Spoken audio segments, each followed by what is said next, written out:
Good afternoon दोस्तों, नमस्कार। आजकल जैसे ही मैंने आपको थंबनेल में बताया, हालात बहुत ख़राब हो रहे हैं पाकिस्तान में। और एक्चुअली जितना नज़र आ रहा है उससे ज़्यादा ख़राब है। मैं ये बात क्यों कह रहा हूँ, दरअसल इसी बात पर मुझे आपसे बात करनी है। उसका एक छोटा सा देखिए, जैसे पीटीआई की ही बात आप कर लें, जो इमरान खान की जो पार्टी है।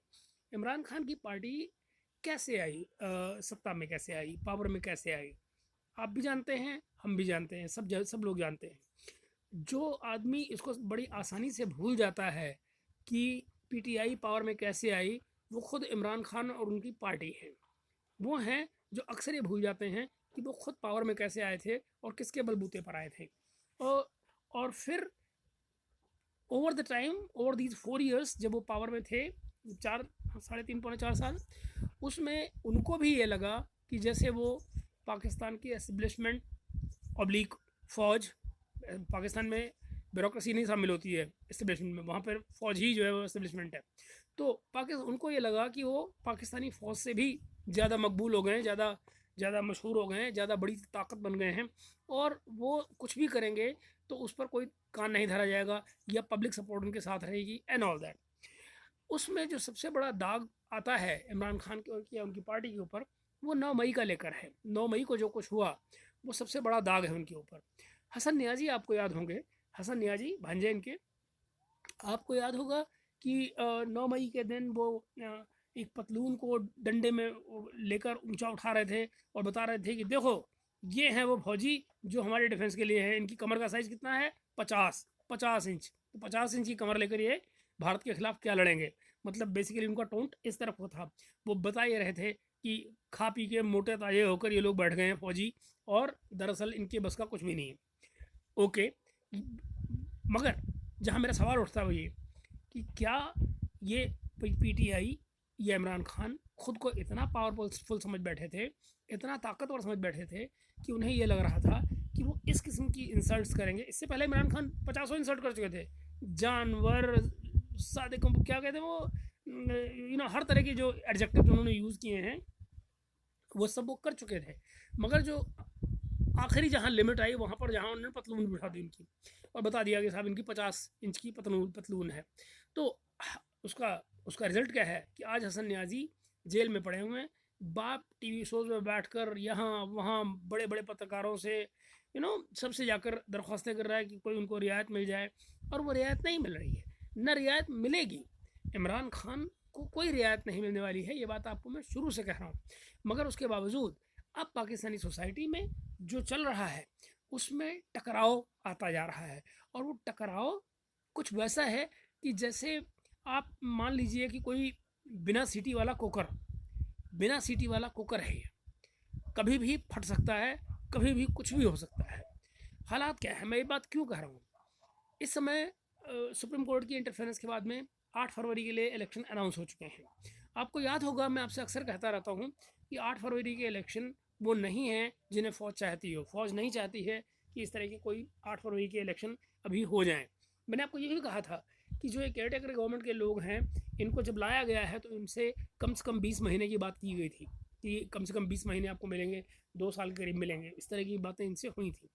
मगर वो तो नहीं हुआ है। खैर, फिर आप इस्टेब्लिशमेंट का जो इशारा है इस गवर्नमेंट के लिए, इस केयरटेकर गवर्नमेंट के लिए, इसको आप इस नज़रिए से भी देखिए जिस किस्म के फैसले कर रहे हैं। भाई, यूएन में जा रहे हैं, गल्फ़ कंट्रीज़ में जा रहे हैं, लंदन जा रहे हैं, हर तरफ जाकर वो तरह तरह के समझौते, तरह तरह की बातचीत कर रहे हैं। उनमें से उनको कौन कितना सीरियसली ले रहा है, ये एक अलग मुद्दा है। लेकिन एस्टेब्लिशमेंट की हरी झंडी उनको मिली हुई है। हालांकि आप ये जानते हैं कि केयरटेकर गवर्नमेंट का काम सिर्फ और सिर्फ इलेक्शन कराने का था। इसके अलावा जो उनको एडिशनल पावर दी गई थी, ये बात मैं आपको पहले भी कई बार बता चुका हूँ, वो ये थी, उनको थोड़ी सी इकोनॉमिक लिबर्टी ये दी गई थी कि ताकि वो आईएमएफ के साथ में डील कर पाएँ और आईएमएफ उनको सीरियसली ले पाए। तो वो पावर्स उनको स्पेशली शहबाज शरीफ के आखिरी के दिनों में जो जो लॉज पास किए गए थे, उनमें वो पावर उनको दे दी गई थी। लेकिन इसके बावजूद मित्रों, आप ये देखिए, जहाँ पर आकर मुझे ये जो कुकर का जो एग्जांपल मैं आपको दे रहा हूँ कि जो बढ़ती जा रही है, इसकी इसकी जो क्या कहें, प्रेशर जो बढ़ता जा रहा है अंदर से, कुकर के अंदर का, वो मैं क्यों कह रहा हूँ? आपको उसके रिजल्ट या बल्कि उसके इशारे बड़े साफ सामने नज़र आ रहे हैं। ये इशारे इतने साफ हैं कि मैं मजबूरन आपके सामने आ जाया हूँ उनकी तरफ आपको ध्यान दिलाने के लिए। कल आपको याद होगा कि अभी सुप्रीम कोर्ट ने फैसले किए हैं, इमरान खान को अभी बेल दी गई है साइफर वाले केस में, और साइफर वाले केस में सिर्फ बेल ही नहीं दी गई है, और शाह महमूद कुरैशी को भी बेल दे दी गई है इस केस में। अब होता क्या है कि इस केस में तो बेल मिल गई, लेकिन इमरान खान बाहर नहीं आ पाएंगे। वो इसलिए नहीं बाहर आ पाएंगे कि उनके ऊपर तोशाखाना वाला केस चल रहा है, और कन्विक्शन हुआ हुआ है उनके ऊपर, तो चूंकि कन्विक्टेड है वहाँ पर, तो वो अभी बाहर नहीं आ पाएंगे। लेकिन शाह महमूद कुरैशी कल उनकी ज़मानत का जो मुचलके की जो राशि जमा करनी होती है, 10 लाख रुपए की जमा करनी है उनको, 10 लाख पाकिस्तानी रुपए, तो वो कल हो नहीं पाए क्योंकि टाइमली ऑर्डर नहीं मिला था। बाद में सब बंद हो गया मामला ऑफिस आवर्स के बाद में। आज संडे है, कल वो जमा होगा, तो इन ऑल प्रोबेबिलिटी मंगलवार के रोज शायद वो, या कल शाम को वो रिहा हो पाए। मेरी जानकारी के मुताबिक शायद रिहा हो जाएंगे। उसका कारण ये है, कम से कम मेरी जानकारी में नहीं है कि शाह महमूद कुरैशी पर कोई और केस है। चूंकि उन पर कोई केस नहीं है, आइडियली उनको रिलीज़ हो जाना चाहिए। इसके पीछे की जो पॉलिटिक्स है वो ये भी नज़र आ रही है कि इमरान खान को एस्टेब्लिशमेंट अंदर रख रही है, इसीलिए उनके कन्विक्शन किए गए हैं। और शायद वो शाह महमूद कुरैशी को अब बाहर लाएंगे, इसलिए ताकि वो इमरान खान का जो तमाम गुट है या पीटीआई है उसको कोई लीड कर पाए। और शाह महमूद कुरैशी की हिस्ट्री है, शाह महमूद कुरैशी हिस्टोरिकली किसके फेवर में होते हैं? वो वैसे भी एस्टेब्लिशमेंट के आदमी हैं, पीटीआई के अंदर भी वो एस्टेब्लिशमेंट के ही आदमी थे। तो ये सिलसिला यहाँ पर एक नया इंडिकेशन दे रहा है कि शायद एक लीवे दिया जाएगा इस गुट को कि इनके साथ आ जाओ या इनके साथ मिलकर चल लो। मगर आप ये भी जानते हैं कि फ़िलहाल इनका अपना जो चुनाव चिन्ह था बल्ले का, वो भी छीन लिया गया है। वो इलेक्शन कमीशन ने उनसे अलग कर दिया है, नहीं उसको ले सकते। आई थिंक जो उनको नया चुनाव चिन्ह दिया गया है वो घड़ी का दिया गया है। हालांकि घड़ी का जो वक्त है वो इमरान खान के बिल्कुल खिलाफ जा रहा है, मगर फिर भी उनको चुनाव चिन्ह जो है वो घड़ी का दिया गया है इमरान खान को। माना यह जा रहा है कि शायद उनकी पार्टी इस केस को लेकर सुप्रीम कोर्ट जाएगी और इस फैसले को बदलवाने की कोशिश करेगी। लगता ही है कि जिस किस्म का एटीट्यूड अभी सुप्रीम कोर्ट ने दिखाया है इनको बेल देते वक्त, तो ये संभव है कि इनको बल्ले का निशान वापस मिल जाए सुप्रीम कोर्ट से। लेकिन वो एक अलग कहानी है। क्यों? क्योंकि अभी आने वाले दिनों में होगा या नहीं होगा मैं नहीं जानता हूँ। 1 तारीख के बाद में काजी भाई ईसा भी वापस आ जाएंगे, 1 तारीख को वो आ जाएंगे कोर्ट में। अभी वो लंदन गए हुए हैं छुट्टी पर अपनी। तो बीच में जो अथरमैनुल्ला वगैरह का जो बेंच है और सदाम मसूद इनका जो बेंच है टेम्प्रेरी जो भी काम कर रहा है, वो रियायतें देता है बेसिकली। इस किस्म के ज़्यादातर लोगों को रियायतें देते हैं। तब तक फैसला होता है तो होता है, वरना फिर देखा जाएगा कि काजी साहब के आने के बाद में क्या होगा। तो ये जो बम फटने की बात में जो आपसे कह रहा हूँ कि जो रियल फुटाव की हालत आ रही है वो क्यों आ रही है और उसका इशारा कहाँ से आ रहा है। कल परवेज़ इलाही की पत्नी यानी कि जो अपने वो गई हैं नॉमिनेशन फाइल करने के लिए, तो वो जब गई हैं इलेक्शन कमीशन में फ़ाइल करने के लिए, तो वो वीडियो बड़ा साफ़ है, बहुत क्लियर वो जो कवरेज है वो नज़र आ रही है कि जब वो अंदर जा रही हैं तो बाहर नज़र आ रहा है पुलिस वाले खड़े हुए हैं। अब वो कोई अनजान फिक्र तो है नहीं, सबको पता है कि वो कौन है। तो वो जब अंदर जा रही हैं पुलिस वाले भी देख रहे हैं, सब कुछ हो रहा है। और जिस समय वो एंटर हो रही हैं, ऑफिस में एंटर हो रही हैं, एंट्री उनके दरवाजे के ठीक पहले मुनीस इलाही की माँ है। बाय द वे याद रखिए आप, तो ऐसा नहीं है कि पॉलिटिकली उनको कोई जानता नहीं है या पुलिस वाले नहीं जानते कौन है तो और क्यों आए हैं यहाँ पर। तो नॉमिनेशन पेपर लेकर वो अंदर जा रही हैं, ऐसे में अचानक एक आदमी आकर उनके हाथ से कागज़ छीनने की कोशिश कर रहा है। ये पहला इंसिडेंट नहीं है, पीटीआई इसलिए लगातार शिकायत कर रही है, उनके नॉमिनेशन के कागज़ छीने जा रहे हैं, आदमी उठाए जा रहे हैं, सारा कुछ धड़ल्ले से हो रहा है, खुलेआम हो रहा है, सरेआम हो रहा है।